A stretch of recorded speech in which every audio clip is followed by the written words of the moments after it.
So dimensional analysis. I'll talk about what dimensional analysis means in this video and give some examples of how it's used. So this is probably the most famous equation in all of physics. E equals mc squared, where E is energy, m is mass, and c is the speed of light. So now this question is asking, what does that equation tell you about the unit for energy? Well, the way you can figure that out is unit for mass. We've already figured that out. So E is, the unit for mass is the kilogram.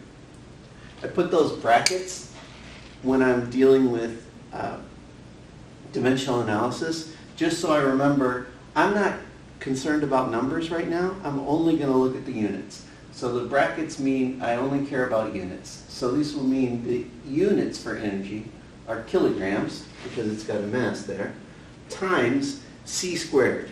So c squared, c is the speed of light, and I know that a speed is measured in meters per second.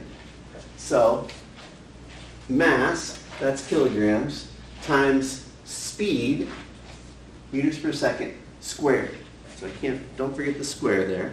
So E equals mc squared, that's kilograms times meters per second squared. So the units for energy must be kilogram meters squared per second squared. So kilograms times meters squared divided by seconds squared. So you can use it to figure out what the units should be for another quantity based on things that you already know. So how is it useful? So most of these describe a perimeter. So a perimeter, if you have a shape, a perimeter is the distance around the shape. It could be an area, so an area of some shape. Could be a volume of some shape. Okay? So some of these are not actually valid expressions of anything. We're supposed to sort them out. So L, W, H, and R are often used to symbolize length, width, height, and radius. Okay? In physics, we will try to always use the same letter to refer to the same thing. So anytime you see W, lowercase w, it would mean a width of something. And H will always be a height of something. R will always be a radius of something. We'll try and keep those as standard as possible across the whole class. So for example, if I look at this, so what do the units of this tell me? R has units of length, so R squared has units of length squared, and length squared is an area. Okay? So length one way times a length the other way. So that has to be an area. And if you don't recognize it, pi r squared is actually the area of a circle.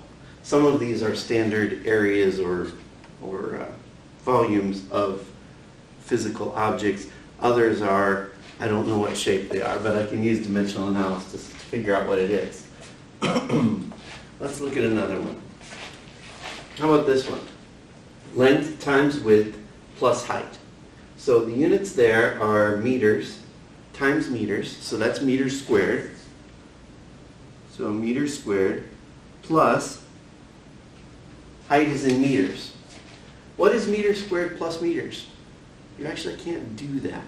This would be like saying, can I get a gallon and 3 inches of water?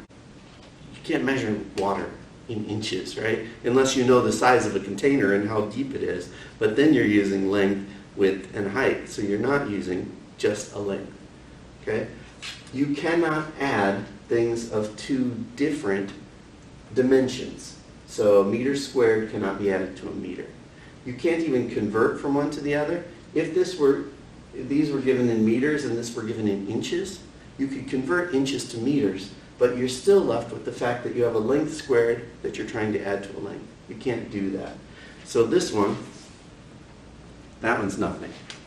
So then you can practice on these other ones to figure out if it's a length, that could be a perimeter or something. If it's a length squared, it could be an area. If it's a length cubed, it could be a volume.